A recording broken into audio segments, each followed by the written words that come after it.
Hearing এর notice হাতে পেয়ে আতঙ্কে অসুস্থ হয়ে পড়লেন ৭৯ বছরের এক বৃদ্ধা। নাম রয়েছে পুরনো ভোটার তালিকায়, এমনকি সদ্য প্রকাশিত খসড়া ভোটার তালিকাতেও। তারপরেও শুনানির জন্য ডাকা হয়েছে তাকে। ঘটনাকে ঘিরে ক্ষোভ এবং উদ্বেগ বাড়ছে পরিবারের সদস্যদের মধ্যে। ঘটনা দুর্গাপুরের কাকসা ব্লকের মলানদিঘি এলাকার। মলানদিঘির ২২১ নম্বর বুথের ভোটার পুষ্পলতা কেশ স্বামী শিশির কেশ। পরিবার সূত্রে জানা গেছে, পুষ্পলতা কেশ দীর্ঘদিন ধরেই ওই এলাকার স্থায়ী বাসিন্দা। ২০০২ সালের ভোটার তালিকা থেকে শুরু করে বর্তমান খসড়া ভোটার তালিকাতেও তার নাম রয়েছে। তবুও হঠাৎ করে নির্বাচন কমিশনের তরফে শুনানির নোটিশ আসায় চরম আতঙ্কে পড়েছেন বৃদ্ধা। শীতের মধ্যেই ভয় কাঁপুনি ধরেছে তার। পরিবারের দাবি, তিনি শারীরিকভাবে অত্যন্ত অসুস্থ, পায়ে তীব্র ব্যথা রয়েছে, কানে কম শোনেন। স্বামী শিশির কেশ বলেন, সব তালিকায় আমার স্ত্রীর নাম আছে, তা সত্ত্বেও হিয়ারিং এ নোটিশ এসেছে। উনি অসুস্থ মানুষ, এত দূরে যাবেন কিভাবে? নির্বাচন কমিশন আমাদের বিপাকে ফেলছে, শেষ পর্যন্ত কি করব ভেবেই পাচ্ছি না। পুষ্পলতা কেশ নিজেও আতঙ্ক প্রকাশ করে বলেন, খুব ভয় লাগছে, ওষুধ খেয়ে কোনো মতে বেঁচে আছি, এখন আবার শুনানিতে যেতে বলছে, আমি কি করব বুঝতে পারছি না। এ বিষয়ে বুথ লেভেল এজেন্ট অনন্তরূপ বন্দ্যোপাধ্যায় বলেন, শুধু এই বৃদ্ধাই নন, রাজ্যের বিভিন্ন প্রান্তে অসুস্থ এবং প্রবীণ মানুষজন একইভাবে সমস্যায় পড়ছেন। আমরা যাদের নাম নেই তাদের ফর্ম ৬ পূরণ করাচ্ছি, আবার যাদের শুনানিতে ডাকা হচ্ছে তাদের পাশেও আছি। তবে প্রশাসনের তরফে আতঙ্কের কোনো কারণ নেই বলেই জানানো হয়েছে। কাকসার বিডিও সৌরভ গুপ্তা বলেন, যারা ফর্ম জমা দিয়েছেন তাদের নাম অবশ্যই ভোটার তালিকায় থাকবে। যাদের ২০০২ সালের তালিকায় নাম ছিল কিন্তু প্রয়োজনীয় নথি জমা ছিল না, তাদেরই শুনানিতে ডাকা হচ্ছে। কেউ যদি বার্ধক্য বা অসুস্থতার কারণে আসতে না পারেন, তাহলে নির্বাচন কমিশনের পরবর্তী নির্দেশিকা অনুযায়ী ব্যবস্থা নেওয়া হবে। আমি বুঝতে পারছি না, ভোটার লিস্টে ২০০২ সালে ওর নাম আছে, সবকিছু ফর্ম ফিল আপ করে দেওয়া হয়েছে, তা সত্ত্বেও দেখছি নোটিশ এসছে।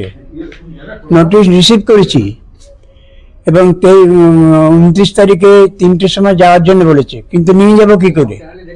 নিউরো পেশেন্ট, চলতে পারে না, এই বয়সে এই ঠান্ডায় কুয়াশা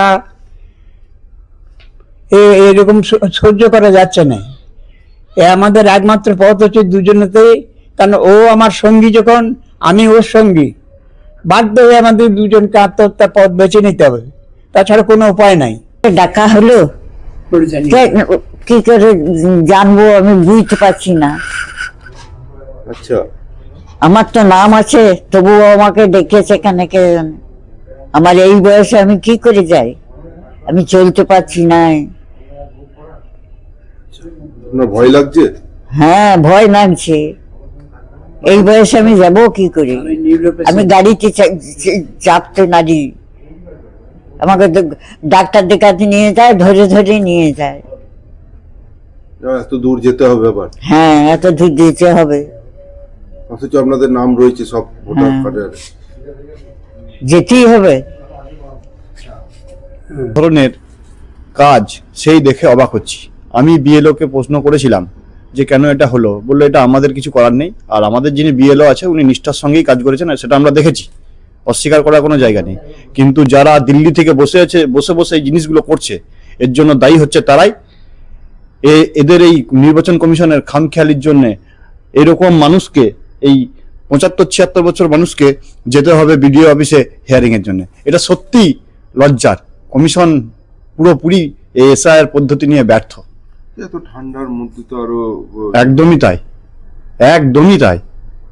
এই নির্বাচন কমিশন ব্যর্থ। নির্বাচন কমিশন তো অবশ্যই ড্রাফট লিস্টে সবারই নাম আসবে যারা ফর্ম জমা দিয়েছেন, কিন্তু হতে পারে যে ২০০২ লিস্টে ওনার যে নাম ছিল সেইটা উনি তখন কোনো ডকুমেন্ট দিতে পারেননি, ফলে ওনার নো ডাটা নো ম্যাপিং হয়েছে। এই নো ম্যাপিং যাদের হয়েছে তাদেরকেই শুধুমাত্র আপাতত নোটিশ পাঠানো হয়েছে হিয়ারিংয়ে আসবার জন্য। এখন উনি যদি অনেক বয়স্ক হন, আসতে না পারেন, সেই ব্যাপারটা আমরা কমিশন যেভাবে নির্দেশ দেবে সেইভাবে বিবেচনা করে দেখব কিভাবে তার হিয়ারিং এর ব্যবস্থা করা যায়।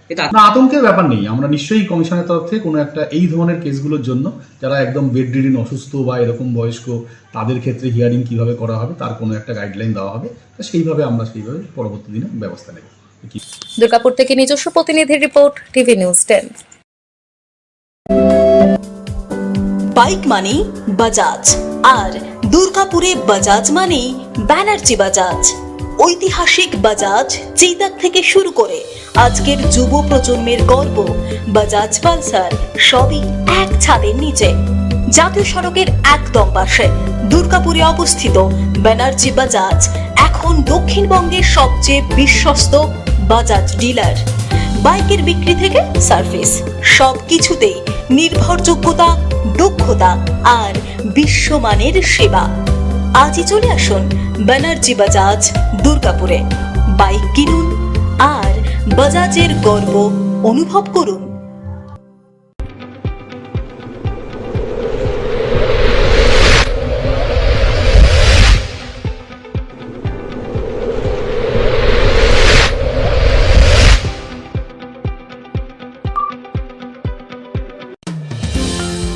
অত্যাধুনিক ডিজাইনের রুচিসম্মত গৃহসজ্জার উপকরণ মানে দুর্গাপুরের কল্পনা স্টিল এন্ড মার্বেলস ও কল্পনা ফার্নিচার। ঘর সাজানোর, চোখ ধাঁধানোর রকমারি আইটেমের মধ্যে আপনি বেছে নিন শুধু সেরার সেরাটি। এখানে আপনি পাবেন বিশ্বমানের সমস্ত ধরনের টাইলস ও furniture, RAK ceramics, Berger paints, Hindware, Nitco, Somany সহ বিভিন্ন বহুজাতিক সংস্থার তৈরি এক্সক্লুসিভ কালেকশন। পাশাপাশি আপনার জন্য কল্পনা ফার্নিচার নিয়ে এসেছে পুচিনা, কার্লন, ইউরেকা ফোর্বস সহ বিভিন্ন বহুজাতিক সংস্থার আধুনিক মানের আসবাব সামগ্রী। কল্পনা স্টিল এন্ড মার্বেলস ও কল্পনা ফার্নিচারের এক্সক্লুসিভ শোরুম। আমাদের ঠিকানা মুচিপাড়া মার্কেট, দুর্গাপুর 12।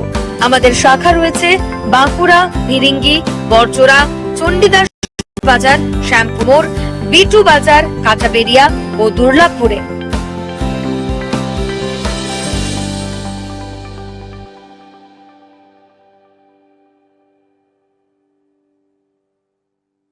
শিল্প শহর দুর্গাপুরের স্বাস্থ্য সেবায় এক নতুন দিগন্তের নাম বিবেকানন্দ হাসপাতাল।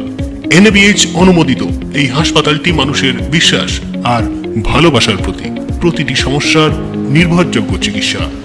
এখন উন্নত মানের চিকিৎসা মধ্যবিত্তের নাগালের মধ্যেই। বিবেকানন্দ হাসপাতাল, আপনজনের মতো পাশে সব সময়। জাকির হোসেন অ্যাভিনিউ, বিধাননগর, দুর্গাপুর 713206। নতুন বছরে সাফল্যের চাবিকাঠি চান? সেরা জ্যোতিষের শিরোপা, ইন্ডিয়ান আইকন অ্যাওয়ার্ড 2024 আর গোল্ড মেডেল প্রাপ্ত অ্যাস্ট্রোলজার আর বাস্তু কনসালটেন্ট চিন্ময় শাস্ত্রীর কাছে আজই যান। কালার থেরাপি, নামের বানান সংশোধন সহ সঠিক মানের গ্রহরত্ন দিয়ে ভাগ্য পরিবর্তন করুন। কল 9609604638 অথবা visit Bengal Ambuja, city centre, Durgapur.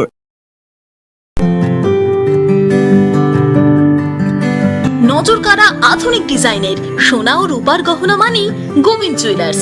হলমার্কের স্বর্ণালঙ্কার ছাড়াও গোবিন্দ জুয়েলার্স আপনাকে দিচ্ছে রকমারি হীরের গহনা। হলমার্কের গ্যারেন্টি যুক্ত সোনার অলংকারের বিপুল সম্ভার থেকে আপনি আপনার পছন্দের হালকা থেকে ভারী ওজনের যে কোনো গহনা বেছে নিতে আজই আসুন আমাদের শোরুমে। Gobinda jewellers, BCI market, Chandidas Bazar, Bijan, Durgapur 5।